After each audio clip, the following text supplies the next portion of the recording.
Hello, everyone. Welcome to today's webinar, Tapping into Your Influencing Potential, presented by our Director of Leadership Training at Watermark Learning, Andrea Brockmeyer. My name is Mariela Salinas, and I'll be assisting and moderating our session today.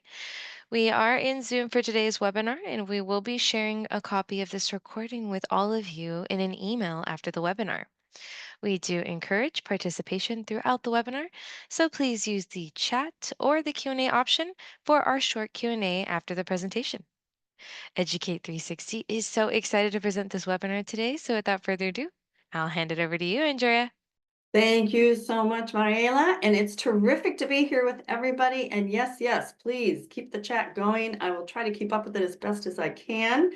And influencing without authority, tapping into your influencing potential. For sure, I want you to be thinking about this from a personal perspective, but I also want to add another layer today. I have talked about this topic for some time. And the discipline of influence has been around for a while, but I really want us to think not just about from an individual perspective, but from an organizational perspective. And so just kind of have that in the back of your mind, and I'll be adding some comments about that. But let's get everybody sort of settled in and thinking about this topic. So Mariela, if you want to bring up the poll and just give some thought, folks, to how much of your time do you think you typically spend on an average day trying to influence without authority? So go ahead, and why don't we fire that up? I'll go ahead and give us about 30 more seconds to get our answers in.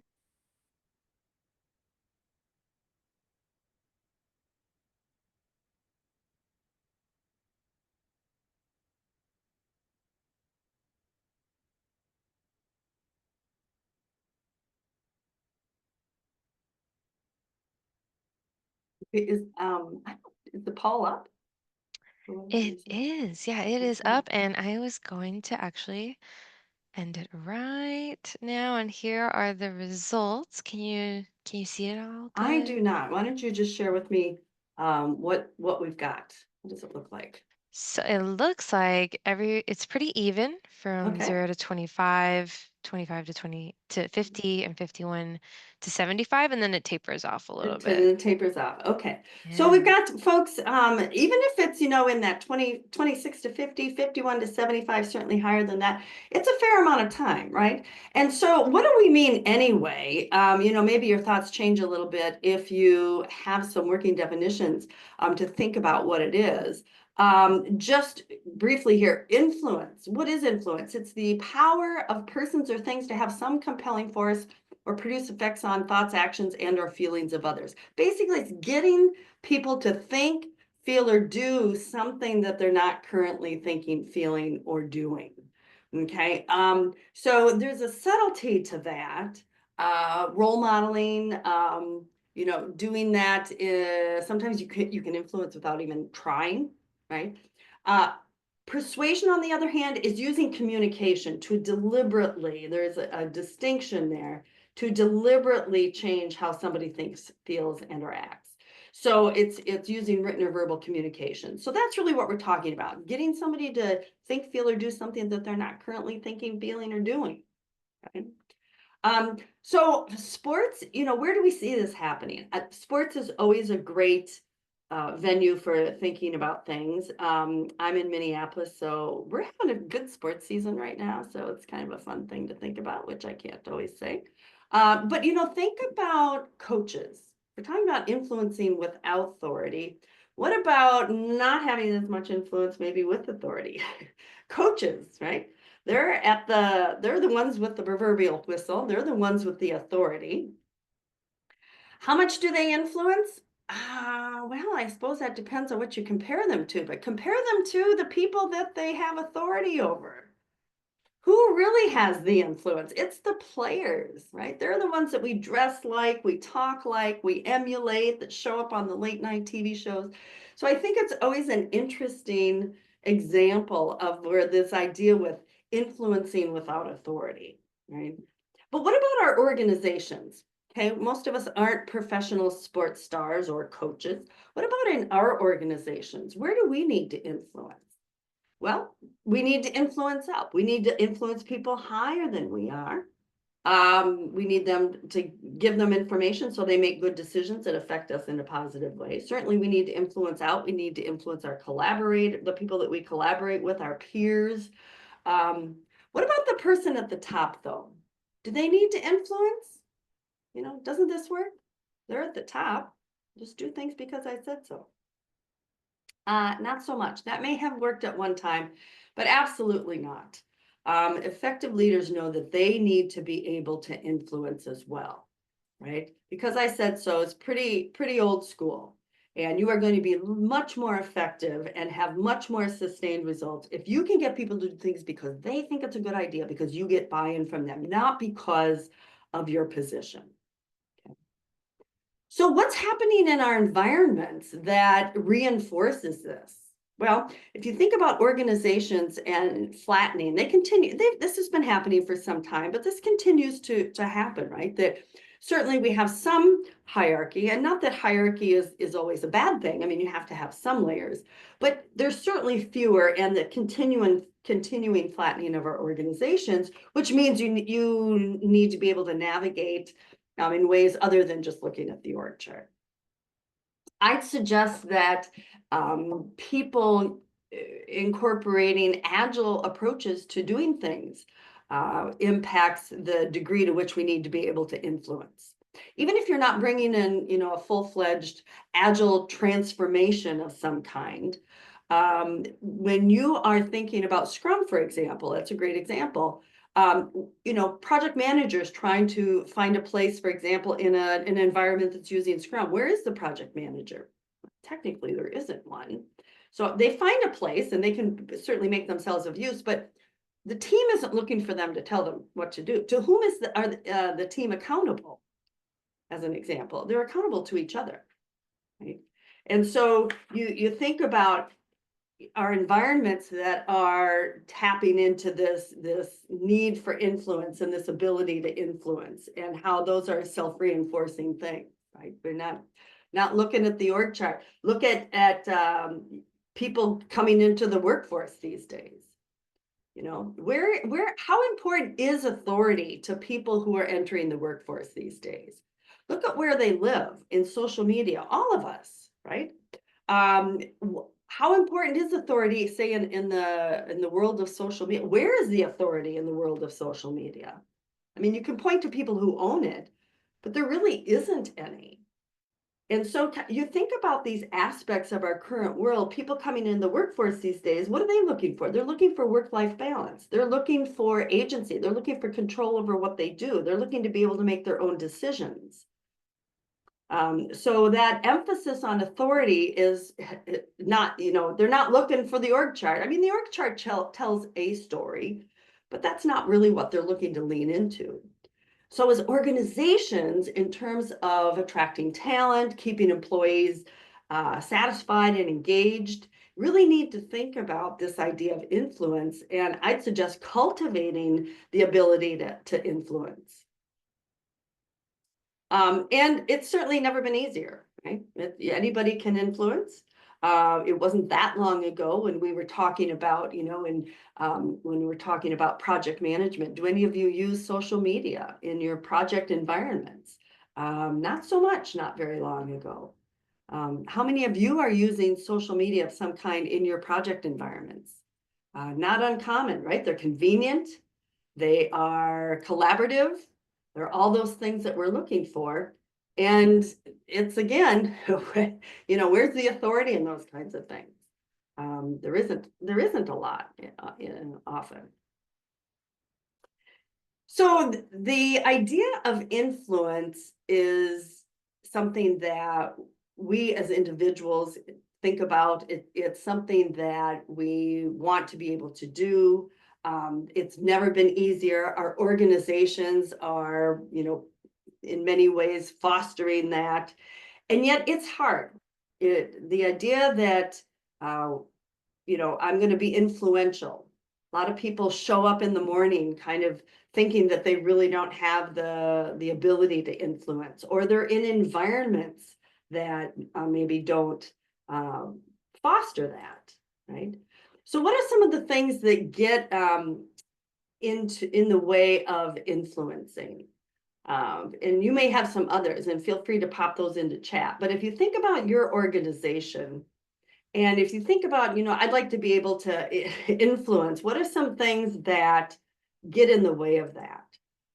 One may be lack of confidence. If you think about somebody, yeah, if you think about somebody that's really confident, think about, or that's really influential, think about, and I don't mean like on an online kind of thing, of an influencer that's making gazillions of dollars influencing on social media, but think about in your organization somebody that gets people to do, think, and feel things they don't currently. These are not people who walk around with their heads down, kind of kicking the ground. These are people who are confident, right?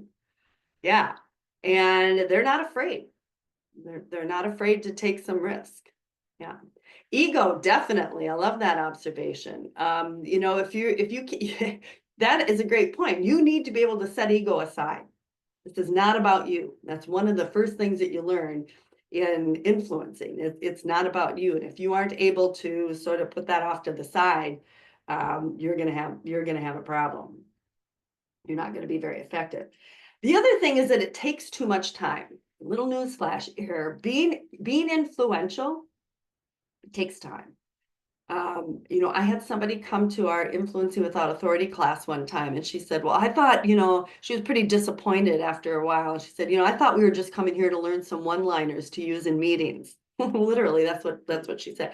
Like, nope, that's not what we're doing. That's totally not what this is about. It takes time. It's a process. It is not an event. Or sometimes we just forget to do it. Sometimes, that's not a small thing. All of the things that come across our desk, all of the things that we have distracting us, sometimes we don't take a step back and think about how could I be more strategic about how I approach this. Yeah. A willing audience to be influenced, right? Well, I think that's partly the corporate culture.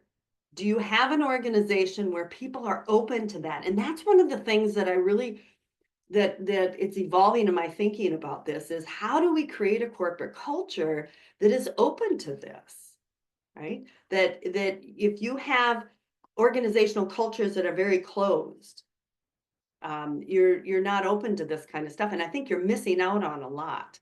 I want to make sure I understand this other comment too. Influence via inception is just a passing method. I think I'm missing something there though. Requires social capital, investing and building relationships. Spot on. You bet. Absolutely. Yeah, Ashley, I don't know if you want to add another comment there. I'm just say a little bit more there. But here's the thing. There are benefits to fostering the ability to influence. If you think I have an organization, I want people to be able to influence. This isn't just about individuals thinking about how do I learn this. I have an organization, I want this happening.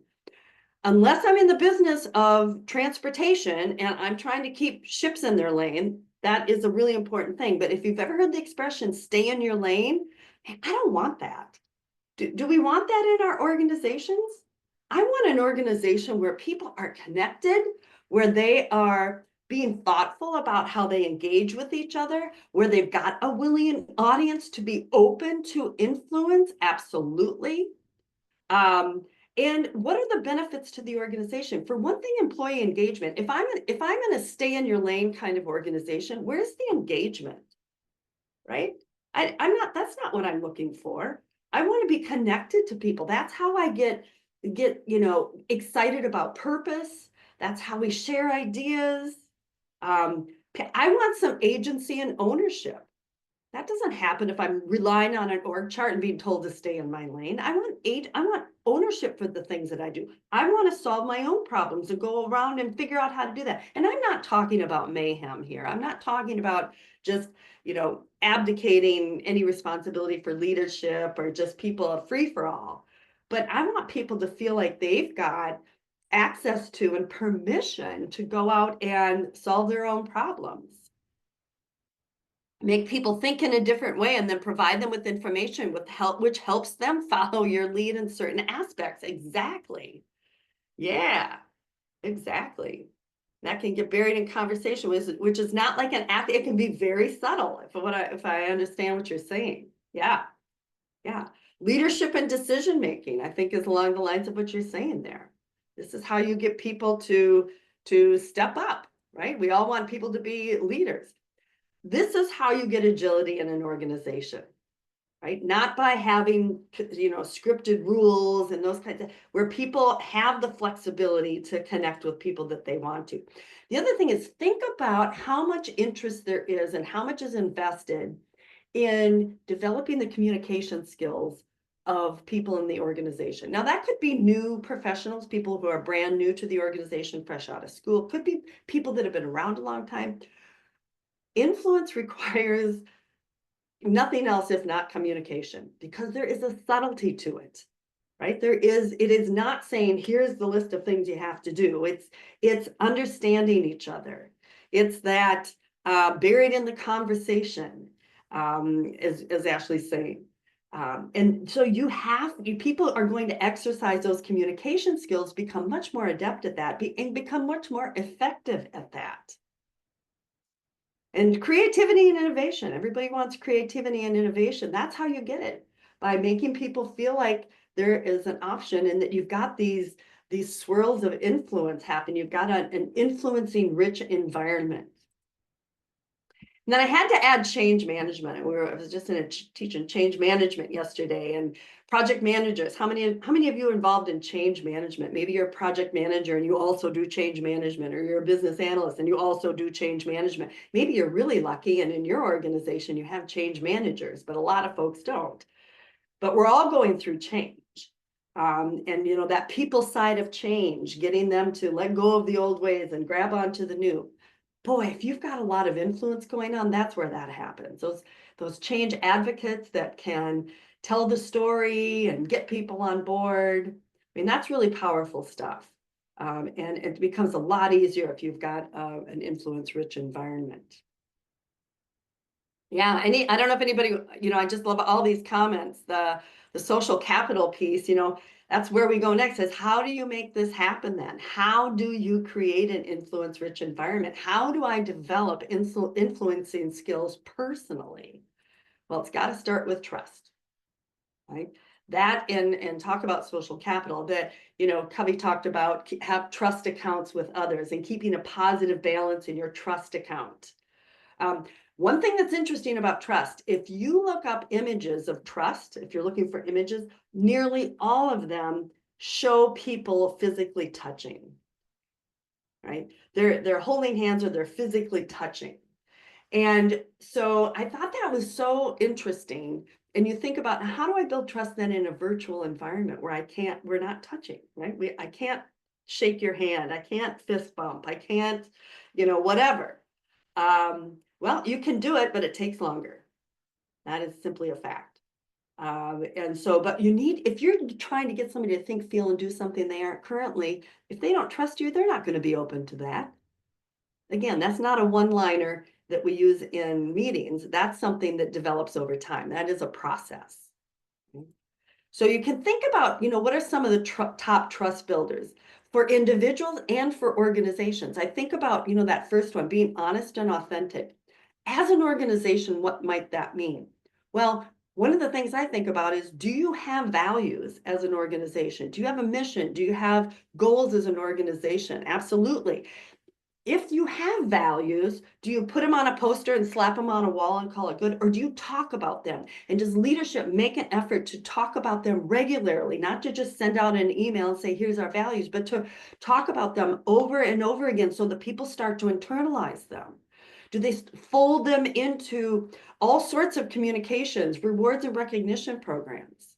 And it is really a powerful thing if you have experienced that. And it makes you feel like they really are serious about it. These aren't just empty things that they came up with. They are things that they have been thoughtfully arrived at, and they are socialized on a regular basis. Um, getting input and then being responsive to that. If you say, hey, we want feedback, really? Well, then what are you going to do about it? Modeling kindness. Really, really powerful stuff. I mean, things that really make a difference from the top. And you can tell in organizations where that is done, and you can tell where it's not. It doesn't take me very long if I can go into an organization, I can tell where these kinds of things are happening or not. Right. So these top trust builders, as a leader in an organization, you think about these, but also for me individually, if I want to be able to influence others, I got to think about some of these things too. Right. How do I do these? How do I stack up on these kinds of things? And be wary of the trust busters. These aren't exhaustive lists by any stretch. But again, for individuals and organizations, I will tell you, this is a big one. When I talk to folks about trust busters, this comes up a lot. Negativity. And I tell you, it's easy. There are people who just love to get in there, just grind and grind, and it is a total trust buster. It brings people down. People don't feel safe. You mentioned transparency. That's where you see a lot. When there isn't transparency, that's where there's all the gossip, which is very seldom positive, right? Right, Juan. Companies have values that don't align with the way they run the company, and that's because they don't talk about them regularly. Because if you only say it once, then you can do anything you want. But if you talk about it again and again and again, people can check on a regular basis. That's been my experience. Is they should be talking about them and actually doing something with them. Yeah, you can see evidence of companies that actually live their values. Not that it's perfect, it's hard, but yeah, when a company is really committed to that, it's an awesome thing. So the other thing to do is you got to think strategically, and here this goes back to what uh, Charles mentioned with ego. Right? You have to think strategically, and this is not about you. This is about the person you're trying to influence. Establishing this connection predicated on trust. What are their interests? What's in it for them? You have to be able to answer that. Reciprocity exchange are happening anytime there's influence going on. Okay, so what you want from them, what's in it for them? What do you have to exchange? You have to be thinking about that. It's a reasonable question for them to ask, consciously or not. And which tactics are going to work the best? Everybody is different. Communication styles are different. Learning styles are different. Interaction styles are different. This isn't about you going in and presenting your case about how fabulous your ideas are and, expecting them to respond positively. I mean, I've tried that. And when people don't respond like I think, I was a mess. It was like, what are you talking about? This is brilliant. What I've got to tell you is brilliant. How can you not be on board with this? Well, it's not about me, right? It's about them. So what do you have to offer? What do you have for exchange? You got to get creative about this, right? And this is again when this creativity comes into play. Maybe I can't offer the corner office, and maybe they don't want the corner office. But maybe it's exposure to, leadership. Maybe it's resources. Maybe it's additional knowledge. I have to spend some time getting to know somebody to have a sense of how am I going to connect with them? What is that? What do I need in my pocket that is of interest to them in order to get them on board with what I'm trying to move ahead. Right? That is the other thing that comes along with agency and control is, do I have the ability to come up with ideas? Again, a stay in your lane kind of organization, people aren't going to have they're not going to be inspired to try to connect with people on a meaningful level. What do they have to offer? Nothing. There's nothing in their lane. And then the techniques. And the cool thing about learning how to influence is that there are a bunch of techniques that are not from a single source, but from multiple sources in the field of influencing without authority. And when people learn them, they're like, oh, I do that. I didn't know that was like a thing. I didn't know that was like an influencing technique. But things like rational persuasion, just the facts. It's a thing. It's a way to influence. Ingratiation, which people are very reticent to acknowledge that they do, but and there's some kind of interesting euphemisms for that. But people ingratiate themselves in all sorts of ways. Golf courses are filled with people who don't all necessarily love the game of golf. There are lots of reasons to golf, as an example, right? Building a coalition, getting people together. So what's cool is people say, oh, I do that. Well, once you recognize that influencing is a core skill in collaborating, and actually organizations start to think about, how do I develop the influencing skills in the people in my organization? Then people can start to be a little more strategic about how they do it, because they are like, oh yeah, I do this. Here are some things about that. Here's when I might use that or when I might not, given who it is or what it is I'm trying to influence. Right? And then the last piece, it takes courage to influence. Okay. Why is that? Why does it take courage to influence?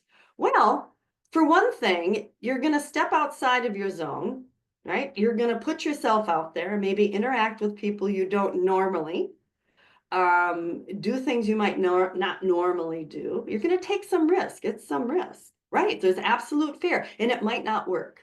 So there you are, you've put yourself out there and it didn't work. So now you might feel a little exposed. You might feel like, oh my gosh, I was talking with people I wouldn't normally, and now I feel kind of ridiculous, right? That could happen. Really no reason to feel ridiculous, but that's how we feel, right? But the other thing is it might work. Okay. Woohoo! So now I've got people doing things. I've got the organization maybe moving in a different direction. And now what? Well, now I have higher visibility. I am seen as someone who is maybe more influential. People maybe come to me. And the fact is, the work's just begun. It's not like, woo, yay, a decision was made. I'm now in the loop. I'm now somebody that they're going to be coming to. Right. So one of the things I love to ask people when they come to an influencing without authority class is, you think you really want to influence? Do you? Do you really? Because maybe it's a lot easier to just stay under the radar and keep the waters calm every day. Influencing means ruffling feathers, making waves, getting people to think, feel, and do things they don't currently think, feel, and do. You ready to take that on? Right? And it may not be a huge thing, but over time, think about the people you know that are really influential. Right? They've got people clamoring for their attention all the time.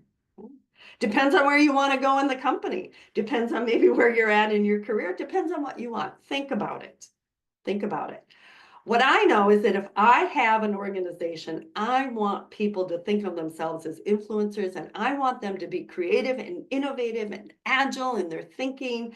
I want them to collaborate meaningfully and to, problem solve together and move the organization forward. I want them building trust. I want them to be strategic. I want them to be courageous. And I'm going to think about how, not just on an individual level, but on an organizational level, how do I set the table for that? Yeah. So we would love to partner with you on your influencing or other development journey. Um, so check us out. And good news, we have, as I just checked this morning, 3 seats left in our next Influencing Without Authority class on Friday, February 14th. Very strategic day to increase your influencing skills. Yeah, success is usually on the other side of fear. Step out there and just do it. Oh, absolutely. And maybe you don't think in terms of, a big, huge influencing objective. Practice. Think of smaller things and recognize where you're actually using these things that you maybe didn't really think about. And again, when you're conscious about it, then that's where you're more strategic, where you can really start honing your skills. And again, think about the people that you look at and you think, wow, they just walk into a room and stuff happens. Well, they didn't come out of the chute like that.